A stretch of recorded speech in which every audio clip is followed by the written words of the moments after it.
നിൽക്ക്. പോകാൻ വരട്ടെ. ചില കാര്യങ്ങൾ അറിയാനുണ്ട്. അതറിഞ്ഞിട്ടേ ഞാൻ പോകൂ. പബ്ലിക് റോഡായതുകൊണ്ട് ആട്ടിപ്പുറത്താക്കാൻ പറ്റില്ല. പിന്നെ നാട്ടുകാരെ വിളിച്ചു കൂട്ടാം, വിരോധമില്ല.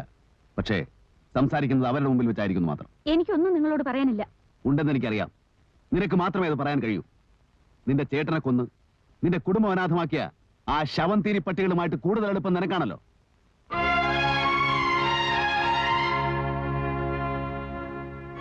ഒഴിഞ്ഞു മാറാൻ ഇനി ഞാൻ സമ്മതിക്കില്ല. ജനങ്ങളെയും സർക്കാരിനെയും ഒരുപോലെ വഞ്ചിക്കുന്ന ആ കള്ളപ്പണക്കാരുമായിട്ട് നിനക്കെന്താണ് ബന്ധം? മയക്കുമരുന്ന് കച്ചവടം മുതൽ പെൺവാടിപ്പം വരെ നടക്കുന്ന അവരുടെ ഗസ്റ്റ് ഹൗസുകളിൽ നിനക്കെന്താണ് ജോലി? Are you a prostitute or their pimp? Janu എന്നോട് പറഞ്ഞിട്ടുണ്ട്, അവന്റെ ദുഃഖങ്ങൾ അറിയാവുന്ന ഏക വ്യക്തി നീയാണെന്ന്. അവന് ജോലി കിട്ടാൻ വേണ്ടി നിന്റെ കാതിലും കഴുത്തിലും കിടന്ന ആഭരണങ്ങൾ നീ അവൻ അഴിച്ചു കൊടുത്തു. കല്യാണത്തിലെ ചേട്ടൻ വിഷമിക്കാതിരിക്കാൻ വേണ്ടി ഒത്തുവന്ന ബന്ധം നീ ഇഷ്ടമല്ലെന്ന് പറഞ്ഞു. നിന്നെ ഓർത്താണ് അവൻ ആത്മഹത്യ ചെയ്യായിരുന്നു. നിനക്ക് വേണ്ടിയാണ് അവൻ ജീവിച്ചിരുന്നത്. ആ നീയാണോ ഇന്ന് അവനെ കൊന്ന കഴുകന്മാർക്ക് വേണ്ടി കാവലിരിക്കുന്നത്? എനിക്ക് അവനൊരു സുഹൃത്ത് മാത്രമാണ്. പക്ഷേ രക്തബന്ധമുള്ള നിന്നേക്കാൾ ബന്ധം എനിക്ക് അവനോടുണ്ട്. അറിയാം, എല്ലാം എനിക്കറിയാം. മരണത്തിൽ നിന്ന് എന്റെ ചേട്ടനെ രക്ഷപ്പെടുത്തിയത് നിങ്ങളാണെന്ന് എനിക്കറിയാം. ചെയ്യാത്ത കൊലപാതകം സ്വയം ഏറ്റെടുത്ത് ചേട്ടന് വേണ്ടി ജയിൽ ശിക്ഷ അനുഭവിക്കുന്ന ആളാണെന്നും എനിക്കറിയാം. എന്നോട് മാത്രം ചേട്ടൻ എല്ലാം തുറന്നു പറയുമായിരുന്നു. പക്ഷേ നിങ്ങൾ രക്ഷിച്ച എന്റെ ചേട്ടനെ ഞങ്ങൾക്ക് രക്ഷിക്കാൻ കഴിഞ്ഞില്ല. നിങ്ങളിവിടെ ആദ്യം വന്നപ്പോ തന്നെ ആരാണെന്ന് എനിക്ക് മനസ്സിലാവാഞ്ഞിട്ടല്ല, നിങ്ങളെ നേരിടാൻ കഴിയാതെയാണ് ഞാൻ വാതിൽ കൊട്ടി അടച്ചത്. നിയന്ത്രിക്കാൻ കഴിയാത്തത് കൊണ്ടാണ് നിങ്ങളിൽ നിന്ന് ഞാൻ ഒഴിഞ്ഞു മാറിയത്. എന്റെ അവസ്ഥ അതായിപ്പോയി. എന്റെ ചേട്ടനെ കൊന്നാണെന്ന് എനിക്കറിയാം. ആത്മഹത്യ ചെയ്യാനുള്ള ശ്രമത്തിൽ നിന്ന് രക്ഷപ്പെട്ടെത്തിയ അന്ന് തന്നെ ചേട്ടൻ എനിക്ക് വാക്ക് തന്നിരുന്നു, ഇനി അങ്ങനെ ഒരു അബദ്ധം കാണിക്കില്ലെന്ന്. ഞങ്ങളുടെ കൺമുമ്പിൽ വെച്ചാണ് അവരന്ന് ചേട്ടനെ വിളിച്ചിറക്കിക്കൊണ്ടു പോയത്.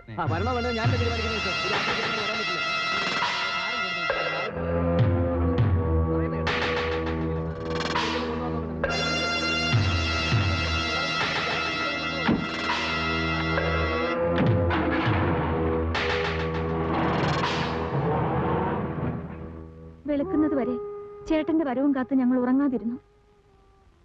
രാവിലെ ആരോ വന്നു പറഞ്ഞു ചേട്ടൻ ട്രെയിനിന്റെ മുമ്പിൽ ചാടി ആത്മഹത്യ ചെയ്തെന്ന്. പിറ്റേന്ന് തന്നെ ഞങ്ങൾ പോലീസിൽ പരാതി കൊടുത്തു. അന്ന് വൈകുന്നേരം അന്വേഷണത്തിനായി പോലീസ് വീട്ടിൽ വന്നു.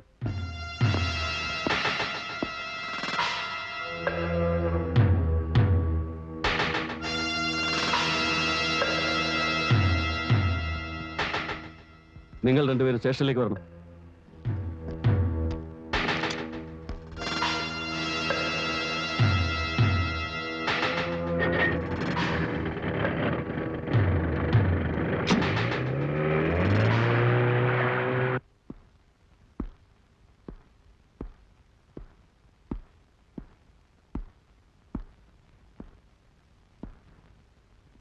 മകന്റെ മരണത്തെപ്പറ്റി പരാതി ഉണ്ടല്ലേ?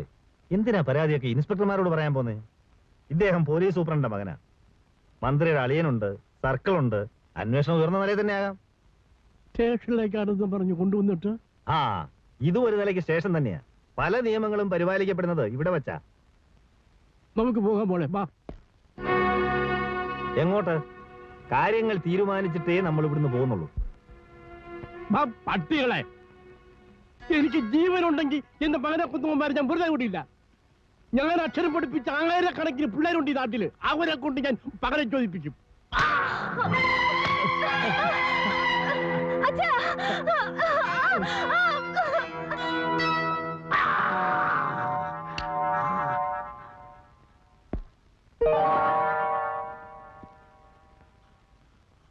നിങ്ങളുടെ മകന്റെ മരണത്തിൽ നിങ്ങൾക്ക് പരാതിയില്ല, ഉണ്ടോ? ഇല്ല.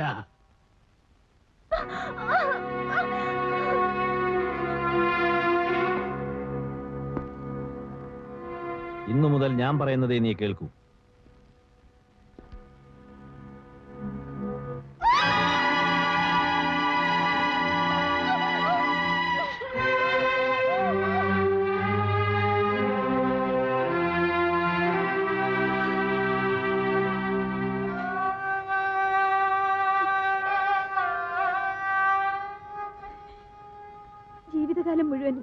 അവരുടെ അടിമയാവാതെ നിവർത്തിയില്ലെന്ന് വന്നു.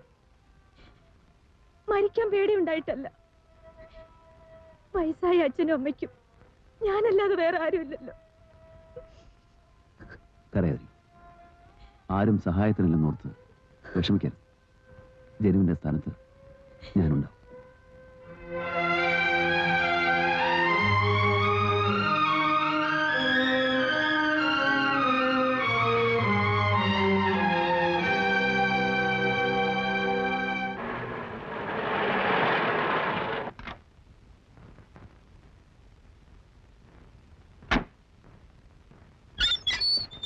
അങ്കിളെ, വക്കീലങ്കിളിന് എങ്ങനെയുണ്ട്? എന്തേ? അങ്കിളിന് അടി കിട്ടിയോ? അടിയോ? അപ്പൊ അങ്കിൾ അറിഞ്ഞില്ലേ? വക്കീലങ്കിളിനെ ആരോ അടിച്ചു. ആശുപത്രിയിലാന്ന് ഫോൺ വന്നു. അപ്പൊ മുത്തശ്ശിയും അമ്മാവനും അങ്ങോട്ട് പോയിരിക്കാം.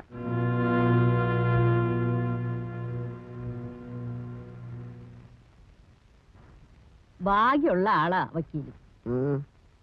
അല്ല, ഈ മുഖത്ത് കൊണ്ടാടി കണ്ണിലായിരുന്നെങ്കിലോ? എന്നാ പിന്നെ സൗകര്യായി. ഈ മോന്ത കാണാതെ കഴിയല്ലോ. കുഞ്ഞിക്കണ്ണ, ഞാൻ നിന്നോടല്ല സംസാരിക്കുന്നത്. വക്കീലെ, നമുക്ക് ആ വീട് മാറുക. ഒരു നാശം പിടിച്ച വീടാണ്. പോലീസ് സ്റ്റേഷനിൽ കയറി തല്ലുകൊണ്ട് എന്തെല്ലാം പുലിവാലികളാണ്. വെറുതെ വീടിനെ പറ്റി നീ കുറ്റം പറയരുത്. ഒരു കൊലപ്പുള്ളി വീട്ടിൽ കൊണ്ടുവന്ന് താമസിപ്പിച്ചാൽ ഞാനാ ഉത്തരവാദി. ഓ, നീ എനിക്കൊരു ഉപകാരം ചെയ്യോ? എന്താന്ന് പറഞ്ഞാൽ മതി. അതിനാണ് ഞാൻ ഇവിടെ നിൽക്കുന്നത്. ആ പേഴ്സിനകത്ത് പൈസ ഇരിപ്പുണ്ട്. ആ, ഒരു ഓട്ടോറിക്ഷ വിളിച്ച് ആ, ഇവരെ എത്രയും പെട്ടെന്ന് ഇവിടുന്ന് കയറ്റി അയക്കുക. വളരെ നല്ലേ. കൂടെ നീയും കയറി പോയിക്കോ. ഏ? കൂടെ നീയും കയറി പോയിക്കോന്ന് ബ്ലഡി ഫൂൾ.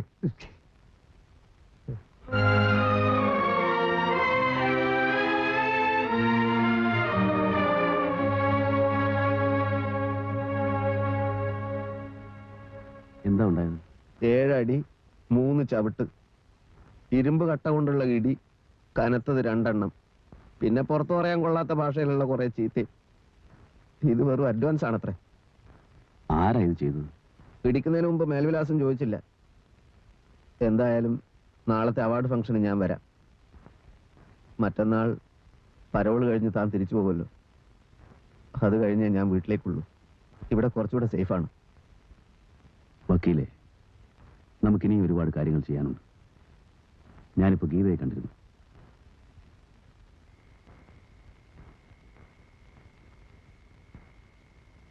അച്ഛന് നല്ല സുഖമില്ല. ഞാൻ നാളെ വരാമെന്ന് പറയും. കയറൂ.